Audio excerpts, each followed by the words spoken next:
இறை வார்த்தை யோவான் நற்செய்தி அதிகாரம் 2 இறைவசனங்கள் 1 முதல் 11 முடிய.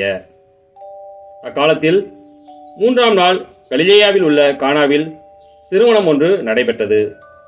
இயேசுவின் தாயும் அங்கு இருந்தார். இயேசுவும் அவருடைய சீடரும் அத்திருமணத்திற்கு அழைப்பு பெற்றிருந்தனர்.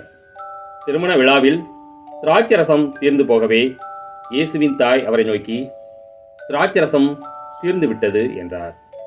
இயேசு அவரிடம், அம்மா, அதை பற்றி நாம் என்ன செய்ய முடியும்? எனது நேரம் இன்னும் வரவில்லையே என்றார். இயேசுவின் தாய் பணியாளரிடம், அவர் உங்களுக்கு சொல்வதையெல்லாம் செய்யுங்கள் என்றார். யூதரின் தூய்மைச் சடங்குகளுக்கு தேவையான 6 கல்தொட்டிகள் அங்கே இருந்தன. அவை ஒவ்வொன்றும் 2-3 குடம் தண்ணீர் கொள்ளும். இயேசு அவரிடம், இத்தொட்டிகளில் தண்ணீரை நிரப்புங்கள் என்று கூறினார். அவர்கள் அவற்றை விளிம்பு வரை நிரப்பினார்கள். பின்பு அவர், இப்போது முண்டு பந்தி மேற்பார்வையாளரிடம் கொண்டு போங்கள் என்று அவர்களிடம் கூறினார். அவர்களும் அவ்வாறே செய்தார்கள். பந்தி மேற்பார்வையாளர் திராட்சை ரசமாய் மாறியிருந்த தண்ணீரை சுவைத்தார். அந்த ரசம் எங்கிருந்து வந்தது என்று அவருக்கு தெரியவில்லை. தண்ணீர் கொண்டு வந்த பணியாளருக்கே தெரிந்திருந்தது.